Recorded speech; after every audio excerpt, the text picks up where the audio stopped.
Welcome back, everybody, to the Eyes on Avs podcast, part of the EPS podcast family, by the fans, for the fans, diehards only, and newbies. I am Cam, and as you can see, I am rolling solo today. No Dave or Eric. They have prior family commitments, so they are not here. And thinking about them, and I'm going to play the invisible violin. Um, if you're watching this, you're probably an Avs fan. One of the biggest letdown, shocking, uh, underachieving performances in sports, hockey, that in recent memory that I can imagine. The drop off from round 2 to 3, just craziness. Dave, I believe, predicted 5 games. I said 5.5 for the Avs, and obviously they got swept by Vegas. There's a lot of stuff I'm going to get into of why I think they lost, what happened, where it all went wrong. President's Trophy curse, whether you believe in that or not, or whether you think that's real or not. But I'm just shocked. Last week, a week ago, they haven't played a single game yet, and now they're out within a week. 4 straight losses to Vegas. It started off bad. They lost game 1, and I was like, okay, they had some time off. Vegas, a little less time off. Maybe that was it. No Makar. Game 2 came, lost again. Game 3, game 4, and yeah, it was just brutal. All around terrible effort from the power play to the first, second, third, fourth line. There was a few bright spots, which I'll get into, but just a trickle down effect all around. And one of the big things, like we talked on this podcast before the playoffs started and all during the regular season, their power play was atrocious. It was terrible. I don't know why. I've racked my brain why they keep doing the same power play, putting the same people out there. Like, it couldn't hurt to put the second unit on, change up the personnel. I hate their break-in. The Avs are so fast, and they would skate up the ice, and whoever, maybe Natchez, McCarr, McKinnon, drop it back. The puck's sitting there for 5 seconds, waiting for someone to come through, and it gives plenty of time for the defensive team to just sit on the blue line and clog it up.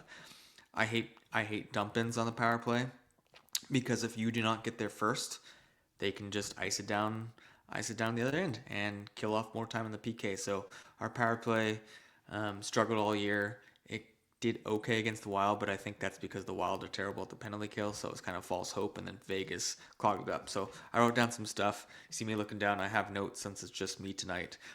But 1 for 10 on the power play, which is, if people know math, that's 10%, which is better than I thought it was. But 1 power play goal in 4 games. They didn't get a lot of power play opportunities, but I mean, there's only like 1 or 2 power plays I can remember seeing that they actually had some good forechecks, some good momentum, some shots. But I mean, it was just brutal. And in the playoffs, if you don't have a good power play, don't score power play goals, you're most likely not going to win. I don't remember ever a time where there was a Stanley Cup winner that had like this bad of a power play. And if the Avs 5-on-5 went cold and were struggling, which they did against Vegas, and then their power play's not going, you're never going to win. And we saw what happened. They got swept, and that is just the tip of the iceberg there. But obviously, I'm not an NHL player, so you can say what you want about me and my takes. You think I'm an idiot or whatever, but it kills me the lack of effort and pushback that the Avs had against Vegas. Like, I shouldn't say I can handle losing. I can accept losing if we just get beat straight up, like, which Vegas did beat us. Like, props to them, hats off to them. They beat us in all facets of the game, but the lack of effort just drives me nuts. Like, any little adversity against Vegas, they just gave up. The forecheck was terrible. The lack of shots, I believe. I didn't watch Game 4. Thankfully, my son had hockey practice, and I didn't have to watch that train wreck because, from what I read, they went 25 minutes from the second and third period without a shot on goal. The Avalanche, the juggernaut, the President's Trophy winning Colorado Avalanche, 25 minutes without a shot. Like, even Game 4, like, it's do or die, and they still, I mean, they played Blackwood played great for that game, but they should be coming out on fire. And I'm not even going to talk about injuries because everyone has injuries, and that's not even an excuse because Makar was out. We sucked. Makar comes back in. We suck.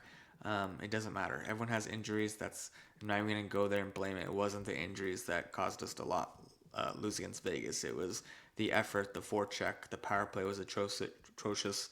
Bad goaltending, lack of adjustments for coaching, just losing puck battles all around and blowing the leads.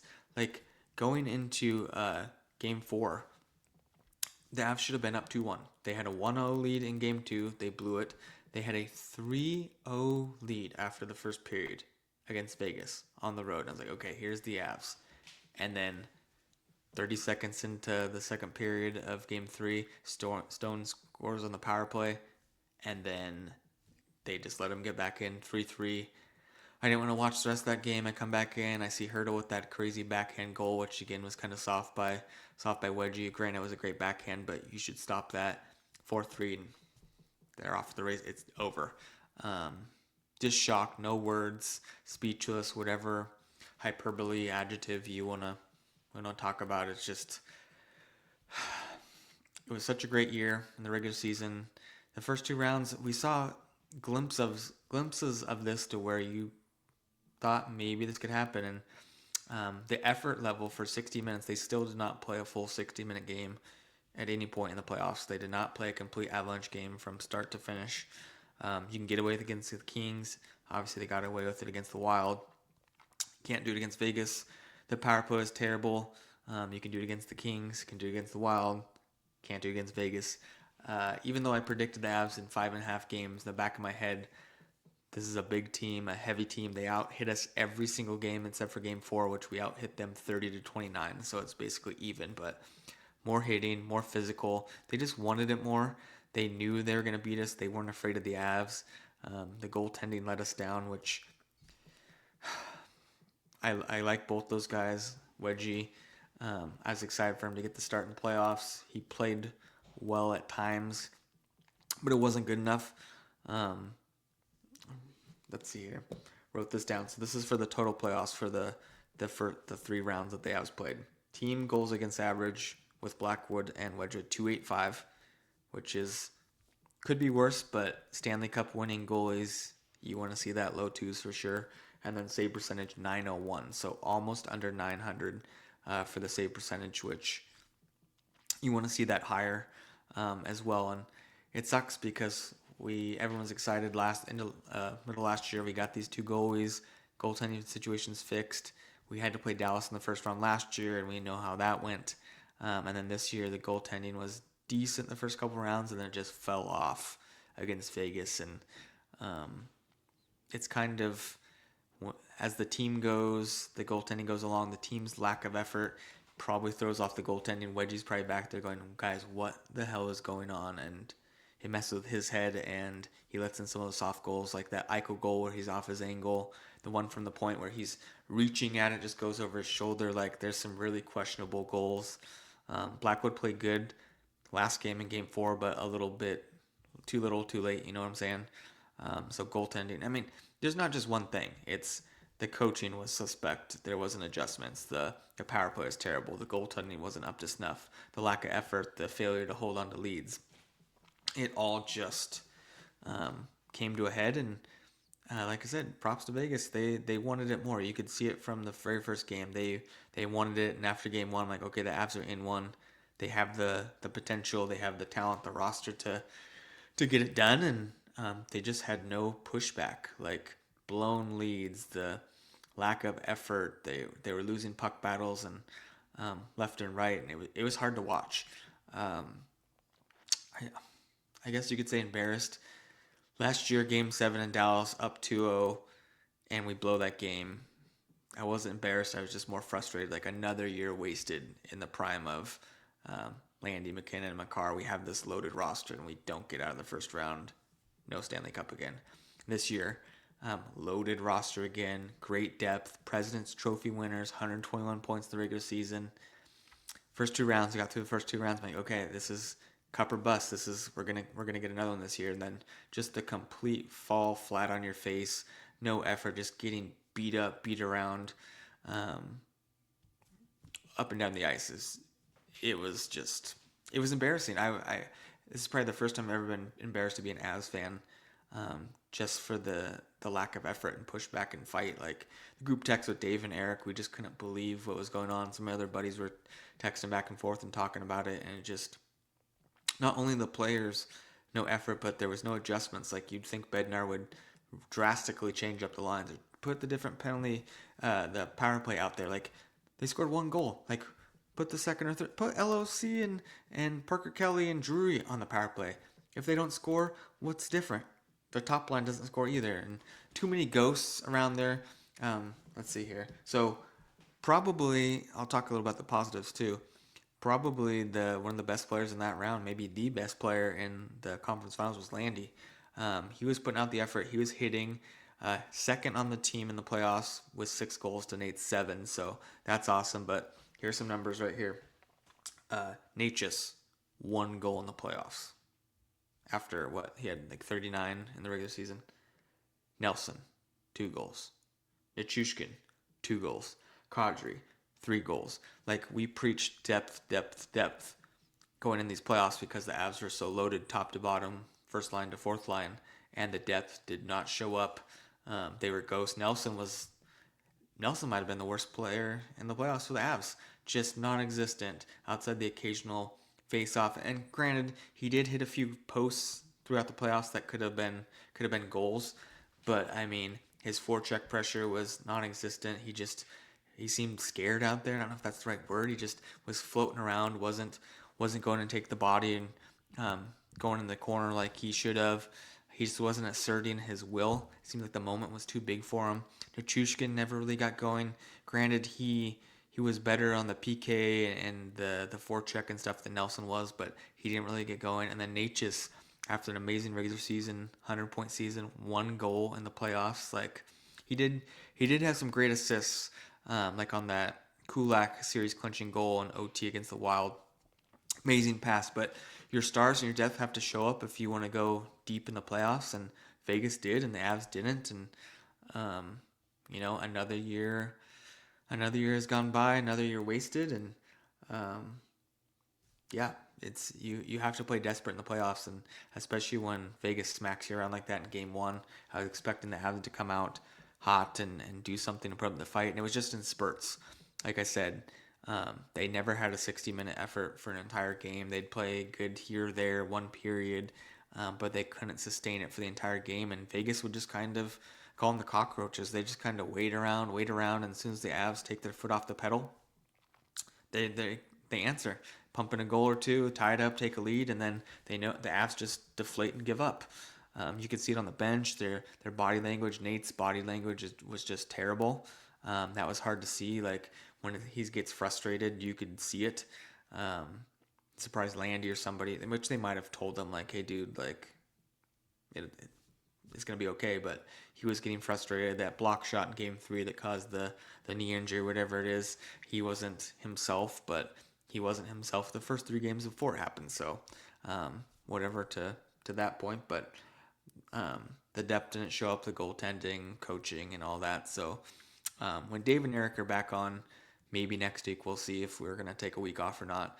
We'll kind of get more in depth with all this stuff to get their opinions, so it's not just me. But as I'm sure some of you, or most of you, probably online, seeing all the comments from Avs fans, the disappointment, the letdowns and everything. And the second big point, fire Bednar. Is it time? I've never met him, obviously. He seems like a great guy, but I think in today's NHL, you need to find that balance of like a great players coach, but also kind of a prick. Like you need to have that fire, like Tortorella. Like people love him or hate him, but he's got that fire to where he pushes you. He calls you out on your stuff. I don't know if Bednar ever raises his voice or calls you out. This is my theory that the Avs are way too complacent with Bednar. They know he's not going to yell at him. He knows he's not going to go like in a tantrum like Torts does and like call him out in the media or in the locker room or whatever.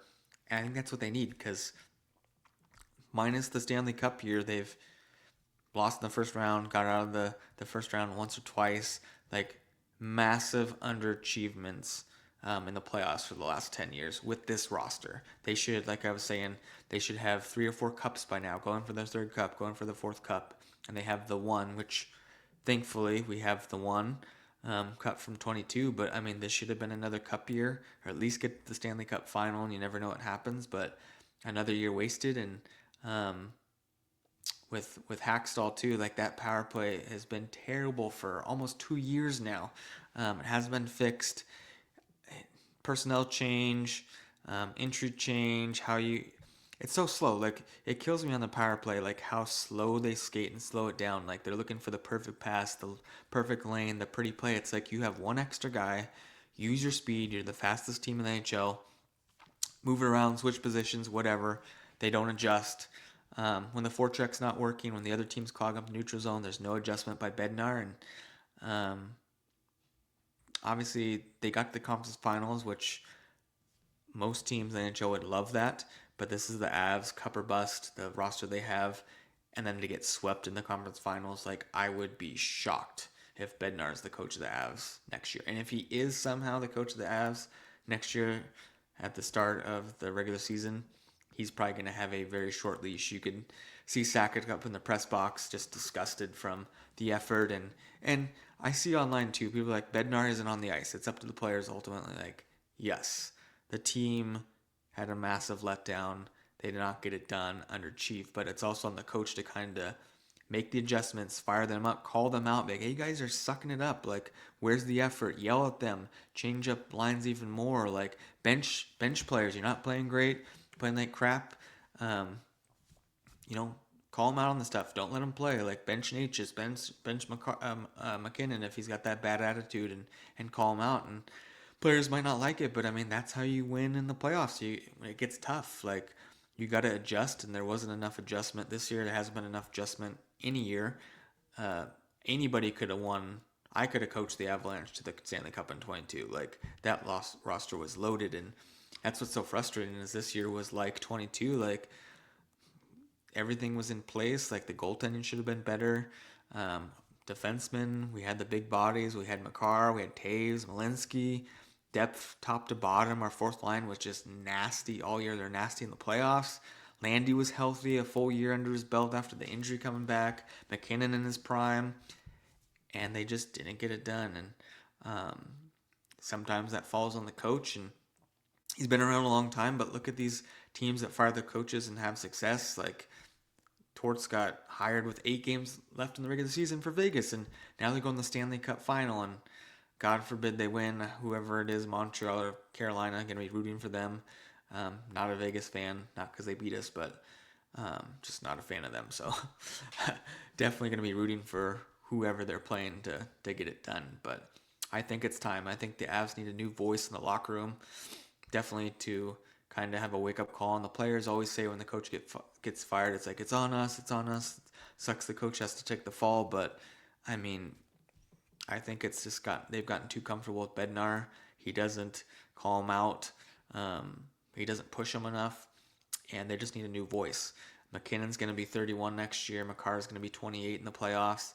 And then our major veterans like Nelson and Kadri and Burns and stuff, mid to late Burns is going to be like 42 next year. So that ain't no spring chicken. And I feel bad for Burns.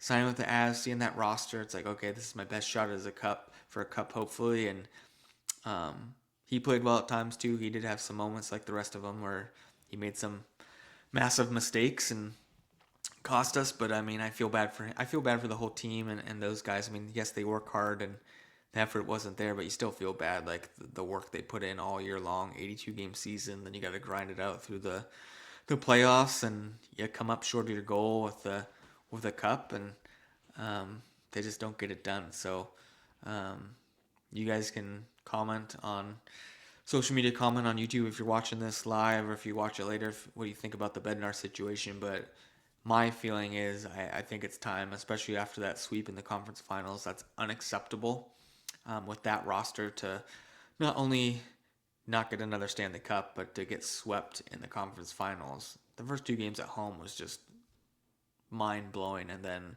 just crap the bed the rest of the way. So I'm in the feeling of I think he's got to go. And if he's at the coach, like I said at the start of the regular season, I would be absolutely shocked. And if he is, then it's going to be, I would hope it's a very short leash. But outside of him and John Cooper, every other team in the NHL has fired coaches recently, and a lot of them had success in the playoffs after having a new voice in the room. And I think it's time for the Avs to get that new voice and kick them in the butt. And um, every year that goes by that you don't win a cup, it's another year wasted with that prime of these guys. And the big one coming, I got it on my notes here, is next year, 26-27, is Makar's last year into contract with the Avs. And I mean, what rumblings, like, does he want to come back? Is he going to sign? When are they going to get the extension? Like, does it mean more to him if you get a new coach? Is he like Bednar enough to stick around if they keep him? Like, how's that going to go? That's a big cloud hanging over the organization. Obviously, you want to get that guy signed, and he's making $9 million right now, and it's going to be a heck of a lot higher than that. So we have a lot of players signed. I wrote this down too for the cap situation. So for next year, we have just under $3 million in cap space, but this is what we're looking at for UFA and RFA. So let me read it off here. Drury is a RFA, and personally, he played great face-off man. I would get him signed ASAP. Lock him down, get him back in. Great penalty killer, face-off guy. He's a dog. He played great. Third, fourth line guy. Like, get it done. Kiviranta, UFA. He has good and bad times. Sometimes he's great, sometimes he's not. If you can get him at a cheap enough deal, keep him on that fourth line as a bargain deal for sure. You got Bardakov, RFA. I didn't see enough of him. Like, and when he did play, I wasn't super impressed with his game. I don't know how management feels about that, but he's an RFA, so we'll see what they do there. I'm kind of on the fence. Trade him away maybe. He's young. He's only 25. Trade him for an asset. Get a draft pick. Our draft picks are, since we've been so good, we don't have a lot of draft picks, so maybe trade him for some draft capital for the future. Burns is obviously UFA. It's kind of like speaking, you can listen to your head or your heart. Heart says sign him for another year, try to go on another cup run to get him his cup. Head says he's going to be another year older. He's lost a step. He's slower. You'd think he's probably going to slow down even more. He's a big body. Him and Manson were great together at times. And you need a big body in the playoffs, but he did have a lot of mistakes, and there was times when those faster forwards on the forecheck were beating into pucks, and he's not 25 anymore. So Hart says sign him for another one and hopefully get a cup next year, but Head says maybe we should let him walk and go younger and faster. Kulak, UFA, love Kulak. Love his game. He's younger. He's 32. Sign him again. Get him on there in that second pairing with Malinsky. They were amazing together. Loved watching them. Minus that goal he scored to clinch the second round against the Wild, he's not an offensive guy, but he'll provide it when he can. But his defensive shutdown game, I love it. We need to lock in Kulak for sure. And then these last two guys are UFAs, Blankenberg and then Achan, however you want to say it.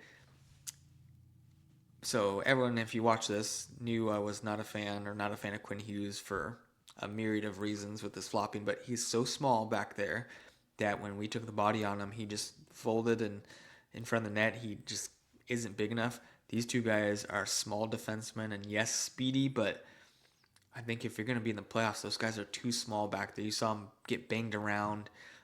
They just can't compete in front of the net. Vegas is massive, and they just got beat up and pushed around, and we need big defensemen, or at least defensemen that are super strong and tough, and I don't think either one of those guys, yes, they're in the 5-6 defenseman role, but they're just not big enough back there to win a cup with. As an emergency situation, which obviously Makar being out and getting hurt, they had to step in, but for a deep cup run, those guys are just too small back there to get it done. So $3 million in cap space. We have those. Let's see, what is that? Seven players to sign potentially. So possible trades in there to get draft picks, trades to get cheaper cap room. I don't know what it's going to be that way. But some of those guys I'd love to have back. Some we should probably let walk. But we're going to need to stock up with some draft picks again because the cupboard is empty for sure. But there's a lot of stuff that I shouldn't say there's a lot of stuff need to be fixed. We won the President's Trophy last year with 121 points. Like, it was just, I'm just at a loss for, I think the two biggest things for me is Bednar's got to go because they need a new voice in that locker room to change stuff around and light a fire in the guys' butts to not underachieve anymore. And then that power play needs to get fixed because, like I said many times, especially during the regular season, if we had a top 5 power play, we might have went 82-0. Like, there's the games we lost was because our power play stunk. And if we would have won those games, like, we'd be undefeated in the regular season. And again, even against Vegas, like, the power play didn't score except for that one goal. The game 3, we're up 3-0. No power play goal in that first. We could have went up 4-0, and granted, we could have crapped the bed and blew that, but like 4-0, maybe that was enough to withstand the onslaught from Vegas if we would have had that power play goal. And it kind of seeps in there, like they won't talk about it. Like, obviously they're frustrated with no power play goals, but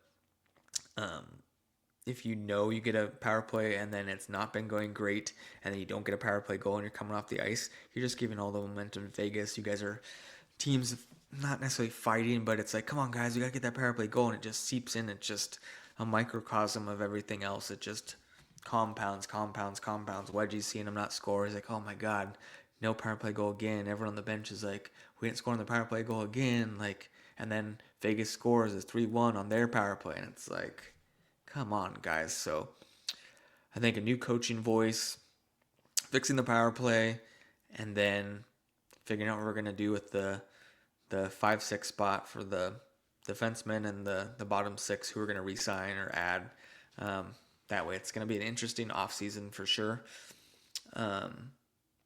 Obviously, like I said, when Dave and Eric are here, we're gonna expand in this more, so it's not just me giving my opinion. We can bounce stuff off of each other. But yeah, I love Blackie and Wedgwood, but the last 2 playoffs, like, it's kind of goaltending has been a big part of why they lost too. And I want to hope that the goaltending situation was remedied, but it's like, come on guys, like, another year gone by, and like, we thought they won the Jennings Trophy in the regular season. The goaltending was great in the regular season, and then when the 3rd round hit, like, I don't know if, I mean, they didn't play great. Blackwood played better in game 4, but was Wedgie not playing well because the team wasn't playing well and it compounded and affected him, or was the moment too big for him? I don't know. We'll see. I mean, I would like to say I'm confident in both those guys, but it's 2 playoffs in a row where the goaltending kind of cost them too, because you kind of need that big save to, when the team's pushing and they're coming down, you need Wedgie or Blackwood to steal save and keep the game close, and he didn't really get that against Vegas. So we'll see what they go. They're both signed. I think Blackwood signed for like 4 years. Wedgwood's last year's next year, so he's signed until the start of 2 seasons from now. So we'll see if they re-sign him. But there's a lot of stuff to go into: the Makar extension, the bottom 6, the 5-6 defenseman role, coaching. What's Bednar gonna do? Are they gonna keep him? Are they gonna fire him? The power play issues. Are they gonna fire Hackstall? What's gonna go on? So that's all I really got for just me. I can talk about how disappointed I am more and more, but I think we're all sad. It's just, like I said, speechless, no words, shocked. Cannot believe that. I can believe they lost. Like, I could see Vegas beating us before the conference finals, but the way that they beat us with the sweep and just the Avs just rolling over and dying basically is just, that's a tough pill to swallow. Looking on the bright side, we have the 22 Cup. At least we're not the Maple Leafs. It could be worse, but you get spoiled with this roster with McKinnon, Makar, Taves, Landy. So many good players, and again, year after year, they just underachieve, and it'd almost be better if they sucked and like either didn't make the playoffs or like they're not good enough to win, and you're just getting bonuses. But they should be competing like not just playoffs, like to the Stanley Cup final every year, if not winning, and they just haven't. So it's going to be an interesting offseason for the Avs to see what they do and what gets done. And like I said, when we get Dave and Eric on here again, we'll kind of expand on these issues. And we love to hear from you on Threads and Instagram. I run those pages, so anytime I post, comment below. We can start a conversation. What you guys think about the Avs and everything. YouTube, if you're watching live, drop a comment below. If you watch us later on, we'll check it and try to expand on stuff and what you guys have for ideas and what you want to see and what you think for the future. But as of right now, I wouldn't say it was like a mediocre year. Like obviously President's Trophy was awesome. Obviously making the playoffs, got the conference final, but it's a disappointing year. I think the players would agree with you. Disappointment once again. They got to look in the mirror. Why does this keep happening? Why the letdown? Why can't they get over the hump again and get that second cup with this core we have? But another year gone by, another year wasted, a disappointing finish to the year, and we have a long off season to think about it, and they have to figure out what's going on. But that's all I got for me. You guys, thanks for tuning in. Make sure to like, comment, subscribe, follow on YouTube, follow us on Threads and Instagram, and want to hear from you guys. And that is all I got this time. So thanks for listening to me blab on for 32 minutes, and hopefully next time we'll have one or both of those guys back. But till next time, sadly disappointing. Let's go Avs. Still an Avs fan, but it's a tough pill to swallow. So thanks for watching, guys, and talk to you next time.